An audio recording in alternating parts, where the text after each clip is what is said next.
Yo, what's going on, everybody? It is 1 p.m. here in New Vienna, Iowa. That means it's time for another live stream. Today is July 20th, 2021. And it is a Tuesday, so that means it's Trivia Tuesday. And today, with the Olympics nearly upon us, I'm very excited about it. The topic for today's Trivia Tuesday is going to be Olympic villages, because that's been coming up in the news a lot lately, mainly for the beds, the cardboard beds that have been getting a lot of attention on social media. And, I'm going to get in on some of that, attention as well. Yeah, the questions are going to get a little bit raunchy, I guess, a little bit in that direction. So maybe not the most child-friendly Trivia Tuesday, but should be pretty funny. And they're not all about, that for the entire trivia for today. So I tried to mix it up a little bit, but, anytime you look up anything about Olympic villages, the story of the international Olympic athletes, getting together, having their own form of United Nations, that's pretty much the main story that comes up, that and the partying. So it's like, it's hard to kind of find any other really super interesting tidbits that are there. I really would like to learn a lot more about like the food that's available. And I heard a little bit about that, so we can talk a little bit about that. But, the questions are going to be what they're going to be about. And we can always talk about other stuff, whatever we want to on top of that. Today for Trivia Tuesday, I've got my afternoon coffee, which I'm drinking this high brew stuff. I've had it for a long. I bought this stuff when we were back here. I never ended up drinking it. We took it back to Chicago with us, and now we brought it back again. So I'm just trying to get through them for my afternoon coffees. In summer, it's hot. I'm having some of this iced coffee. I think this stuff doesn't go bad, right? I don't know. It's my second one today, so the first one I had was fine. All right. Let's say hi to everyone that's listening on the audio-only version on the podcast. Hopefully you guys are out there having a good run today. Hopefully it's not too hot and not too sunny where you are, and you got some nice running conditions.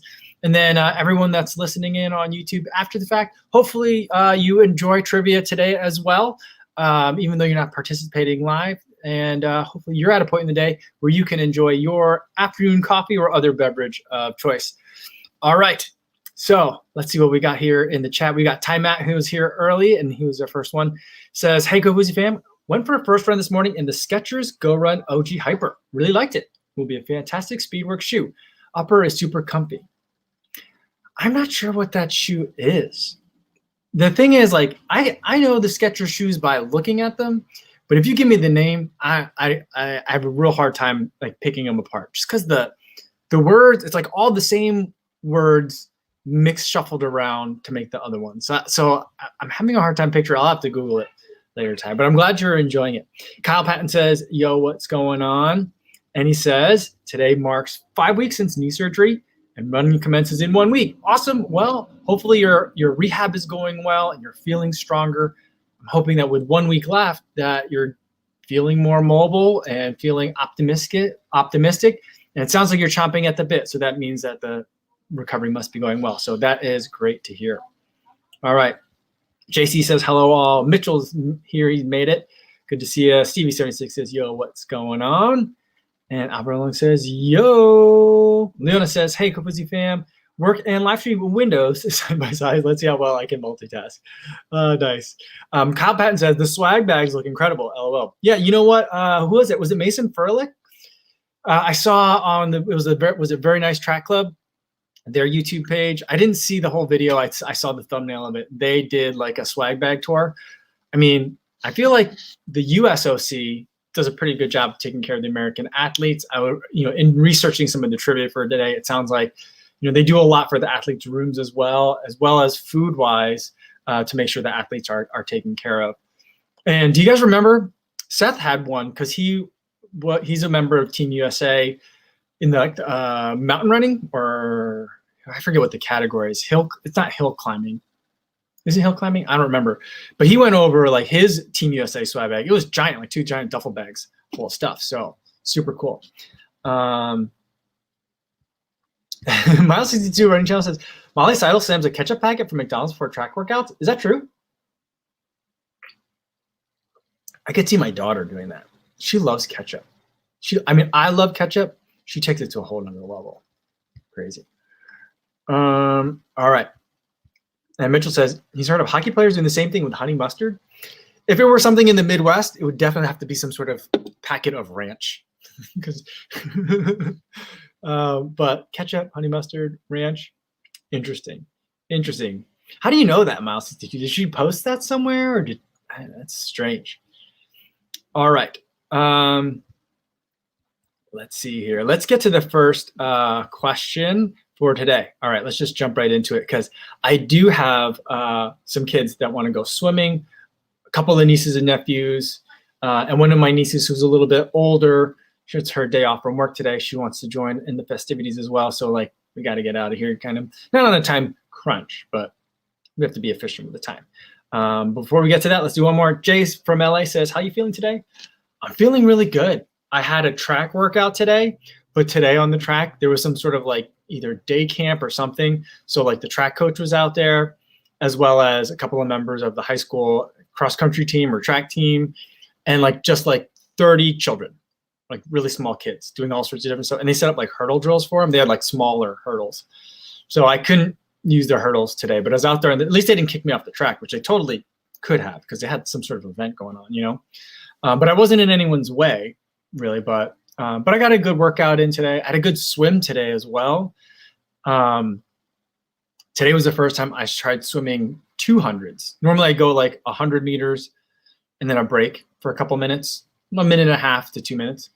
Today I swam a couple of 200s, or 3 200s. So felt good about it. It wasn't pretty, but it wasn't ugly.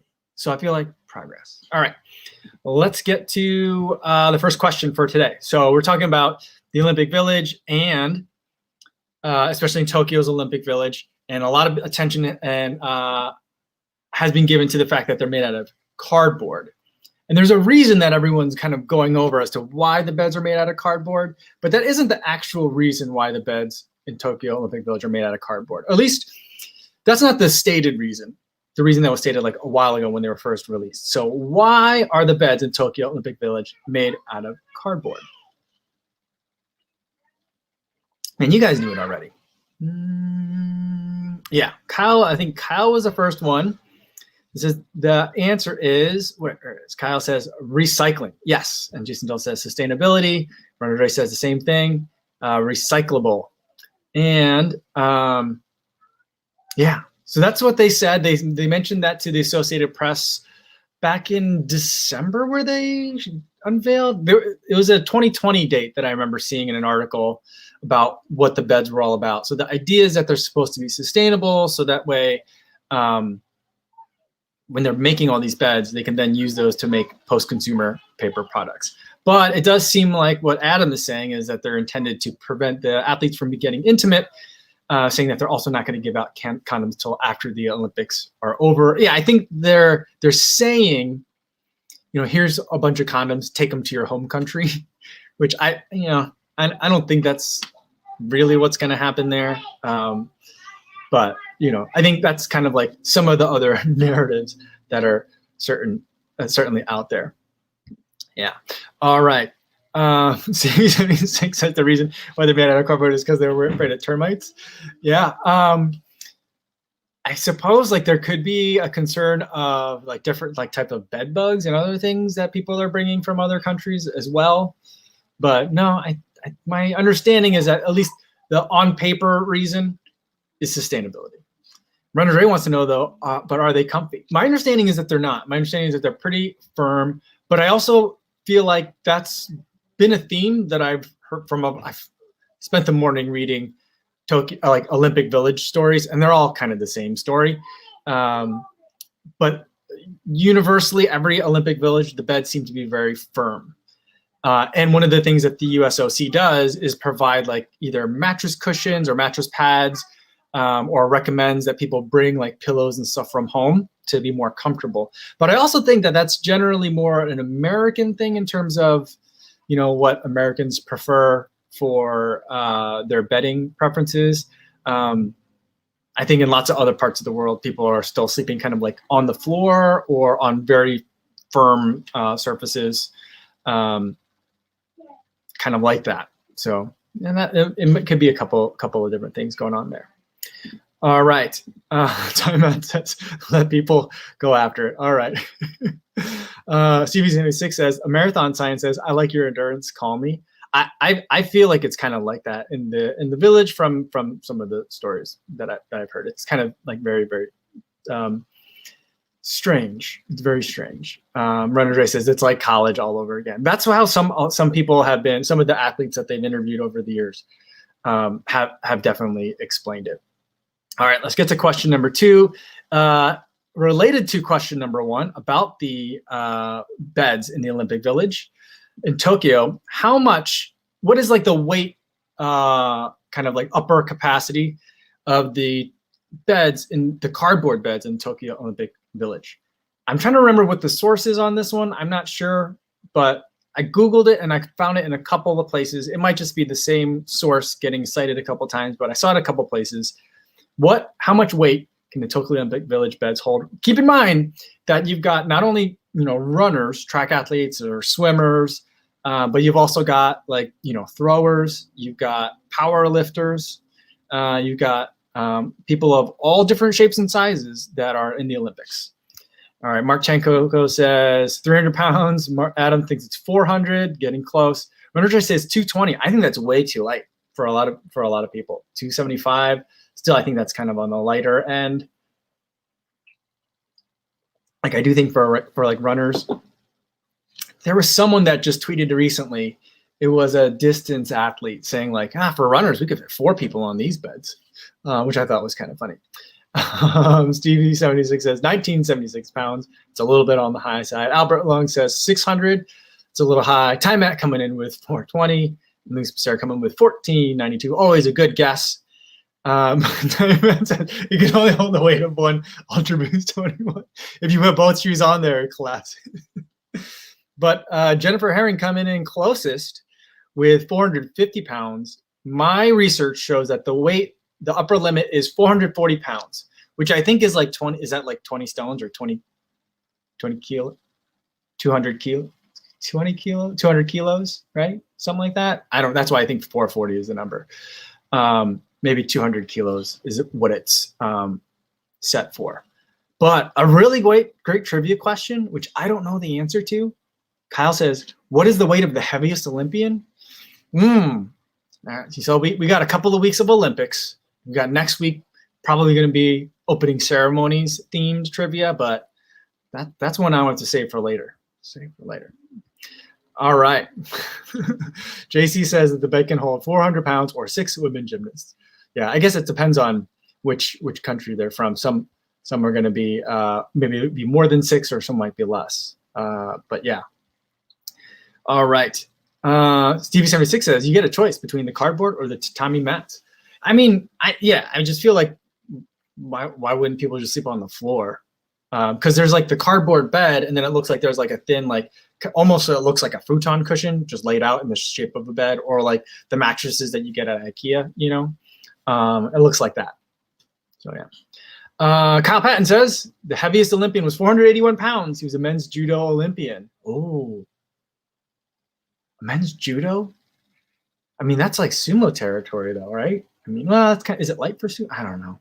Matt McAdams says some of the shot putters are in the 300s. Yeah, for sure. And Kyle wants to know that's historic in terms of that 481, but what is the 2021? Yeah, I want to know that too. I'm going to have to do some research. You know what?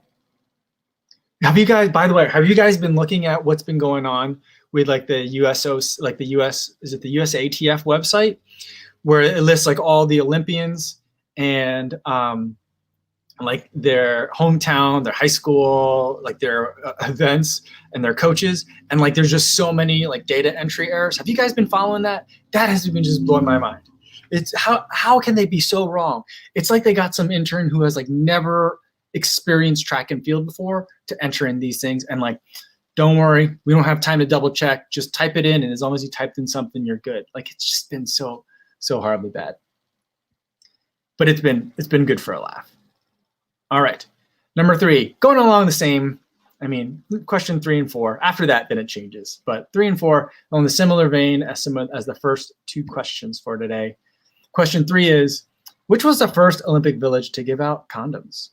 Because I feel like we've all heard about that happening there, and it gets kind of raucous, and it's a weird combination of athletes needing to sleep and recover and prepare for world level performances, and also people who are blowing off a lot of steam after years and years of preparation and competing. So, but anyway, which was the first Olympic village to give out condoms? Kyle says Berlin. I don't think Berlin. Mac Adams says Sydney. Nope. Let's see. Ty Matt says it was in the USA. It wasn't in the US. Marjorie thinks it was Athens. Luis Becerra says 1984 in LA. Very close. Jonathan Ward says Atlanta. Nope. I think Adam had it right with Seoul in 1988. This was in kind of recognition of the AIDS HIV epidemic that was, I mean, just starting to gain some traction in kind of like the public consciousness as something that didn't just affect people of certain communities and or engaging in certain kinds of drug-related behaviors. And when it was realized that this is something that can affect normal people too, and even Olympians. So it was, I think it was a big deal at the time. I don't remember that being a story because I was 9 at the time. So it's not something that I really would have heard about, I guess. But pretty cool to kind of like look back in that and think that that's been kind of happening as a matter of kind of precaution since then. Mitchell says the first one was in Athens, but they were made out of linen. Shannon says it's spicy trivia. Yeah, we're getting a little risque today. Says it's crazy that the bed frames are made out of cardboard to discourage multiple people in one bed. I mean, I think that's what it will end up doing, but I also feel like that's going to be like, that's just I mean, Olympians are competitive people. I feel like there's going to be some challenge, like people are going to take that as a challenge to be bested, I guess. So, all right. Rob L says he'd have to break up the Olympic chat, but I'm using the Rebel 2 for marathon training, first ever. Awesome. And I start to really feel the road after 12 miles or so. Thoughts on the 1080 version 11 or the Fuel Cell RC Elite version 2? All right. So I haven't run in the Rebel version 2 yet, Rob, but I think that if you're feeling the road after 12 miles or so, and you're looking for more cushion, I don't think the RC Elite version 2 is necessarily the direction you want to go. The RC Elite version 2, I would say I would save that for if you want to race in it, or you want to do your longer workouts in it. So it is a good shoe to help you go the marathon distance, but like if you're looking to set like your longer mile PRs, not necessarily your pace PRs, but going for your longest miles, for your longest runs of the training block, I would look for something instead with more cushion rather than more carbon. And then later on, then maybe you start thinking about the RC Elite 2. But I would look at, if you're looking at New Balance, I would look at the more version 3 instead. I've been really enjoying that for recovery days and just as a shoe that just really kind of insulates me from the road impact. So that's what I would look for. All right. And Will Wing wants to know, are carbon-plated shoes linked to any specific type of injuries? I think that there's been grumblings about that. Doctors of running, they talk about it periodically. I don't want to put words in their mouth because I don't remember exactly what they were saying about it. But my understanding is that their take on it, to the extent that 4 people can have one take on something, is that there's research being done on the idea of having a carbon-plated shoe bad for you if you're using it for your daily training. So there's research that's being done. Research that's been done has not been very conclusive. And number 3, that the best thing to probably do anyway is to run in a variety of shoes with a variety of midsole firmness / bounciness and heel drops. So get variety. So that's kind of like been their take. And those are the guys that I would kind of look at too, because they are doctors of physical therapy, to kind of be at the forefront or of knowing what the research is in that area. But I don't think that they've said that you can't run in carbon every day. So, yeah. Nikita Ivanov says, would you say that going for Vaporfly next 2% as your first shoe is overkill, or is it okay if you have the budget? I think that it's, I mean, if you look, number one, if you want it, it's your money, your feet, go for it. But if it's your like only running shoe, I would probably pick something that's a little bit more versatile. So like that might not be the first one because it's like more race oriented. So the way that I like to really think about it is think of it like cars, right? If you had unlimited money, buying a Lamborghini would be a great car. But do you really want the Lamborghini to go get groceries? Like it's not, you can do it. You're not going to fit a lot of groceries in there, and it's not really well suited for that. And if what you're doing most of the time is like driving to work and getting groceries, maybe for your one and only one car, the Lamborghini isn't the best choice. So that's kind of like how I would think of it. So you can, there's nothing wrong with it, but I would probably pick something that's a bit more versatile. If you like Nikes, I would look at like the Pegasus, for example. The Turbo is another easy one to recommend, but they don't make that one anymore. So, which I don't know why, but yeah. All right, let's get to a couple more running questions.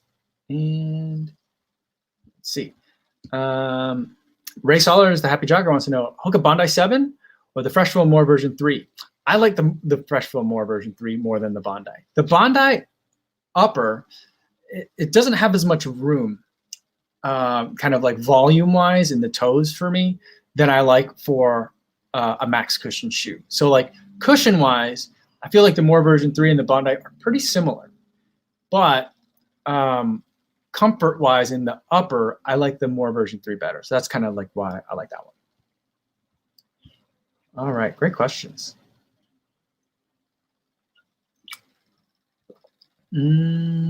All right.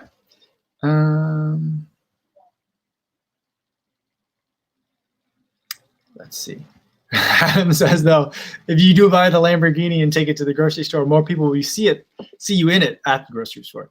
That's true, but they're probably got their phone out to be like, look at this guy who bought like a big, like a 24-pack of toilet paper and is trying to fit it inside his Lambo. They're probably maybe mocking you a little bit. Matt McAdams says, another non-Olympic question. How widespread do you think COVID vaccine hesitancy skepticism is in the running community? You're the only running tuber I could find that mentioned getting the vax. I'm not the only one that's mentioned getting it. But I do think that I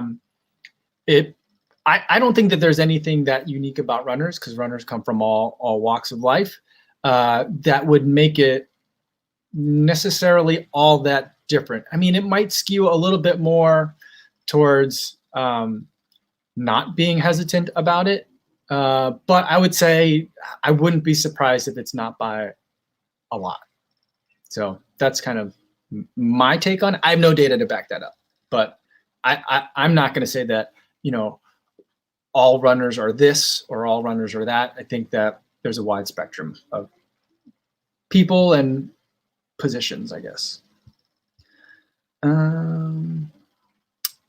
Frank wants to know, has anyone tried the Bondi X? I still, you know, they said they were supposed to send it to me. And so like I've been having planned in my videos for the upcoming week for like the last week to be able to run in it, but it's not arriving.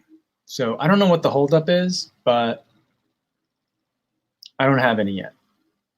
But on the other hand, like it's not really being being released till October. So if they're not in a hurry to get it to me, you know, that's fine. I got other shoes I can run in. And Nolan Park says, which running brand is exciting you the most right now? I'd say probably Asics and Hoka are the two, because Asics, I don't like their legacy stuff. I'm just not a big fan of. Anything that is in its like 20th something version, I don't like their older stuff, but I like the newer stuff that they're making. I love the Metaspeed Sky, the Nova Blast 2. Those are exciting. I still need to make sure I get into the Evo Ride 2 and the Glide Ride for this year. So those are, I think, all like very exciting options to see a brand that has really strong legacy figure out a way to modernize to some more contemporary preferences without completely alienating what they perceive as their base. So like I wish that they would be a little bit more bold, but it's a big company, I guess.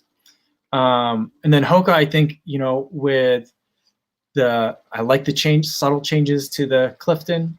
It keeps getting better a little bit by little bit every year. I'm very excited for the Bondi X. I love the Mach 4. Carbon X2 is a good step in the right direction. The Rocket X, I don't love as much as other people seem to, but it's still a very good shoe to run. And so like they're hitting the right notes, but I'm also very excited about Hoka as a brand.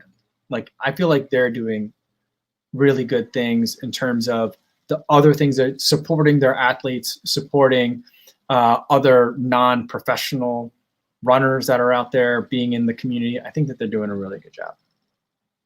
Those are the shoe companies. Yeah, so, I mean, I guess you left it open. It didn't have to be a shoe brand, but I gave you some shoe answers. All right, let's get to question number 4. This is the last kind of like, sexy village kind of question, but let's do this one. All right. For Tokyo, they've announced that they have secured 150,000 condoms for the Olympic Village. How many did they secure for Rio? And of course, they're saying like, we got all these, but you should use them when you get back home, which, whatever, if you believe that. But how many did Rio have in comparison? While we're waiting for some answers, Will asks, do you think Asics got lucky with the Nova Blast, or did they know it'd be huge? My theory on it is that they knew it would be a good shoe. I don't think they knew it would be this good a shoe. And I don't think that they thought it would resonate as well with runners. I think that they thought it was going to be more towards kind of like Ultra Boost kind of. I think that's what they were going for. Something to be like a running shoe that is popular for non-running use. That's my take. So, yeah, I think they were a little bit surprised. All right. Time Out says 1 million condoms. Not quite that many. Kyle Patton says 50,000. Oh no, that's going in the wrong direction. Frank Lullier says they got all of them for Rio. Jason Dahl says 500,000. Luis Becerra says 149,999.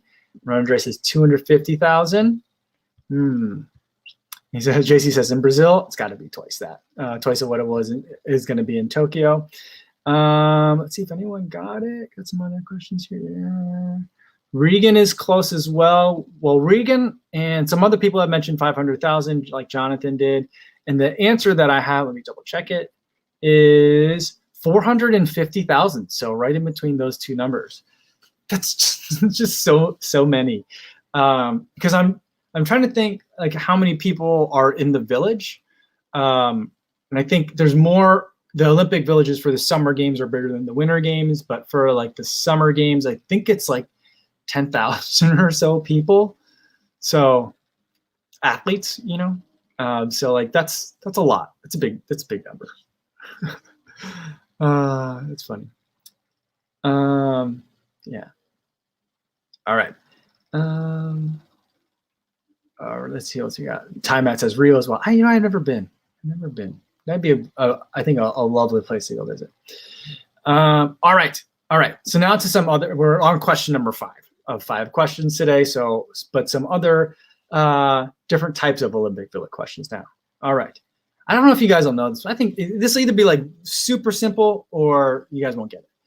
Which Olympic Village was known for its frequently incomplete and sometimes bizarre construction, such as having bathrooms with multiple toilets in one large room with no dividers between them, and other just kind of like weird just construction like mishaps and kind of like half efforts given? Anyone remember which one that was? It was like a big story. It was a big story of like they were rushing to get the Olympics completed, and like the village was kind of like a last afterthought. All right. Oh, Ennis is here. It says, hi, Kafuji, everybody. Currently mountain biking with David Lidstone and his family in the Culloden Woods. Oh, that's so cool. say hi to David for us, and glad to see that you're out and about and done with the isolation. All right. Let's see. All right. Minu Ear says, which shoe or shoes, according to you, is the most cushioned for daily training?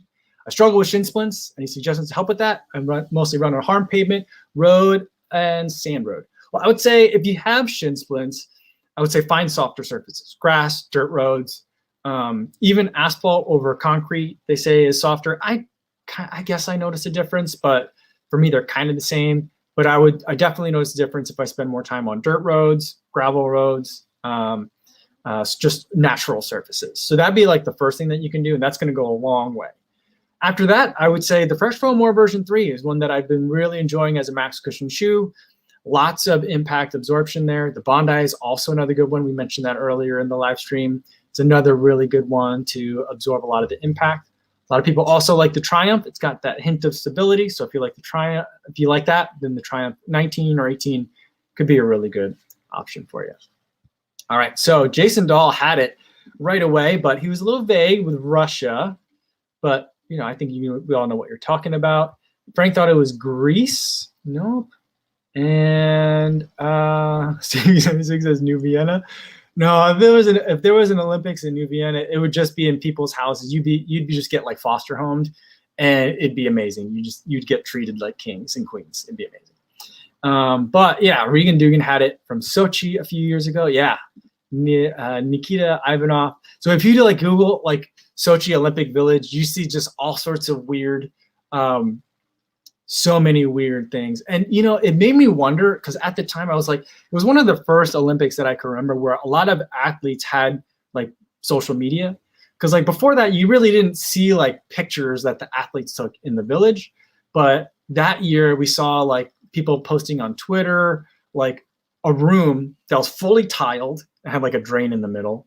But like fully tiled room with like 6 toilets, like regular toilets lining the thing, and just no doors for privacy. And then others where like the ceilings wouldn't be completed and they're just cabling hanging, like just clearly in the middle of construction, even though the Olympics had started. So it was a bit of a disaster. And I remember then following that, then there was Rio, and people were concerned that Rio was going to suffer a similar fate because they were worried about being completed on time as well. And Beijing had some of those concerns too, but I think that theirs kind of went off without a hitch as far as like construction irregularities are concerned. But yeah, Sochi is the new Burning Man. Is it? I don't know. Vincent Beniers here is, hi co-fam, I'm at late. I ran 7.21 miles and recovering with a peach milkshake from CFA. Yum, peach milkshake. That sounds nice. Jason Dahl says they also had a bathroom with a stall in it, but there were 2 toilets in. Yeah, I remember seeing a lot of different athletes. They would get dressed up in like their Winter Olympics kind of like uniforms, and if they were teammates, they would sit and they would be like giving high fives to each other on the toilet. So that you would see like skiers with their skis and like high fiving, and then like bobsledders and like their bobsled helmets on and like high fiving. It was super funny. I remember that. I was hoping to find like more stories like that as I did my searching for these Olympic Village questions, but everything always comes back to the party atmosphere of the village. And so it's like, nah, okay. All right. Let's see. Mark Chankoko says Chick-fil-A. Is that what the CFA? I couldn't remember. I couldn't tell what CFA stood for. Mark says the Chick-fil-A peach shake. They come back every summer. Oh, nice. Yeah, see, Adam didn't know what CFA meant either, but yeah. All right. Let's do the bonus question. We got a bonus question for today. All right.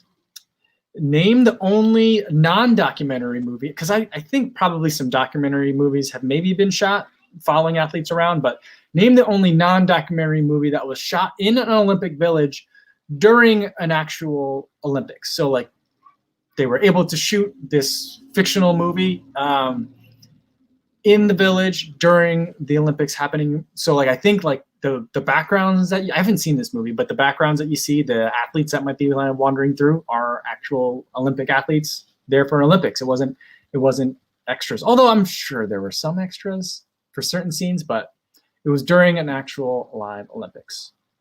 Name that movie. Blades of Glory. Can you imagine that? Oh man. Oh, that's so funny. Yeah. Let's see. JC says Bill and Ted's Excellent Adventure. Oh, that'd be so funny. That'd be so funny. All right. Let's see. All right, we got super chat here from Nikita Ivanov. Says, thank you for the super chat. He says, if you're invited to a one-on-one 5K with Eliud Kipchoge, which shoe would you choose and what would be your preparation process? Well, I would clearly show up with Alpha Flies because that's, you know, kind of his shoe. I don't think I have. They might still be at home in a box getting ready to be donated, but I don't think I still have my Alpha Flies anymore, but I had the Eliud Kipchoge version. So that's probably the one that I would pick. And my preparation process would be to run, let's say I had like 8 weeks. My preparation would not be to run a 5K. My preparation would be to run the fastest mile I've ever run. And hopefully I could keep up with them for maybe half a mile and then just kind of like coast it in the rest once I'm like completely depleted, right? So like that would be the goal because there's no way I'm going to win, even if he's running at just threshold pace for him. So like he could jog and probably still beat me in a regular 5K. So like the best I could ever hope to do would just be to keep up with them and see how long I keep up with them. Kind of like a live version of that treadmill that they have at big marathons where like the treadmill goes as fast as Kipchoge runs. And you see how long you could stay on. That would be my goal. Stevie 76 says the preparation process would be awful burritos. Oh man, that's funny. I guess that would be it. Or Ray Solar says show up with a car, a Lamborghini, perhaps. Yeah, I mean, I think that even on a bike, I'd have a hard time keeping up with them. That's the thing. All right. Time Matt thinks that the movie, going back to the bonus question, was Cool Runnings. That's a good guess, but someone else had it. Runner Dre said Olympic Dreams. And that is correct. That is a movie starring Alexi Pappas and Nick Kroll, who normally I just don't like as on TV, but it seems like Nick Kroll is friends with all sorts of other personalities that I like tend to follow and enjoy, like David Chang, the chef, Alexi Pappas. So like he can't be that bad, right? Well, like I don't know, some of his characters kind of I guess rub me the wrong way a little bit on in TV, but yeah, I don't know. Maybe I need to see that one, and I definitely need to see Blades of Glory again. Now I think about it. And Cool Runnings. You know what? I did a Ragnar trail up in the Tetons. Was it 2019? And overnight they played the movie Cool Runnings, and I was like, this is a weird choice for like a running event. Why are they playing Cool Runnings? But then like I found myself like 45 minutes later, like really into it. I'm like, this works. This really works. That was a good choice. All right. Shannon says she's got to go back to work. Bye, Co and Co. Yeah. The one thing I want to talk about is, Runner Dre says he just listened to Bravey last week. That's how he knows about Olympic Dreams. Yeah, that's the only reason I know about it too. And so, yeah. The one thing that I was talking about, going back to the CV76 and the burritos, is so one of the stories that I was reading in terms of Olympic villages was, I forget which athlete it was, but it was from a Summer Olympic Games, maybe London? No, I don't remember which one it was. No, it was another, I forget which one. But they were saying that in the Olympic Village, there's a food hall where you can go and eat. And you mingle with all the other athletes. But this athlete was saying that the USOC had said, like, if you can, I think it was for Seoul. Because I think, yeah, it was in Korea. It was either that or it was either Seoul or Pyeongchang. But it must have been Pyeongchang because that was much more recent. And they were saying that like the USOC had said it's avoid like getting sick, not like it wasn't a coronavirus concern. It was just like, you don't want to catch a cold. So avoid the dining hall is what the USOC was saying, and try to at least make breakfast in your own rooms. But the rooms that they had in this Olympic Village were eventually going to be sold or rented out later as apartments and condos. And so like there were appliances in the kitchen, but everything was like still kind of like boxed up so people couldn't use it. So this athlete was saying like I had a hard time fueling and getting enough carbs and calories in because like I was trying to make breakfast in my room. And after like my first prelim where I like really cramped up hard, I was just like, screw it, I'm going to the dining hall. But then I was just like, wow, I want to hear more about the food. And I know Alexi Pappas talks a bit about it in her book, but I want to know more about, I want like someone to do like, put the phone up and show me, like go down the line. Like, is it like oatmeal and bananas? But it's like, it's for like an international group of athletes. What's going to be there? I want to know that. And the big question for me is also like, is it burritos? Like, what if you get dinged after a race for nandrolone and you're like, it wasn't me, it was the Olympic Village, you know? So like I have so many questions about that. And hopefully we'll get a chance to see that with more athletes than ever, having phones, having social media accounts. So I'm pretty excited to see not some of that other stuff, which was like the first 4 questions of today's trivia, but some of the other like daily living aspects of the Olympic Village. I'm just fascinated by that. So hopefully we'll get to see it. And it will be interesting to see if there's burritos. All right, guys. I think that's going to be it for today because I do got to take the kids to the pool because it's hot here in Iowa and they want to do some swimming. Tomorrow's video is going to be, we'll see if it gets out tomorrow. Watch videos always take me a long time, so it might be tomorrow or maybe the next day about the Wahoo Element Rival. I've been wearing it for 2 weeks, maybe 3 weeks now, and I have some thoughts. So we'll talk about that specifically from the viewpoint of runners. I know it's, you know, positioned as a couple of different things, but if you're only a runner, and I've been using it for other things than just running, but I'm going to focus on if you're only a runner, is this watch for you? So that'll be the next video that goes up. But regardless of when that goes, we'll still have another live stream tomorrow, same time as today, 1 p.m. Central Time. Hopefully I'll see you guys again. In the meantime, be safe out there, everybody. Thanks.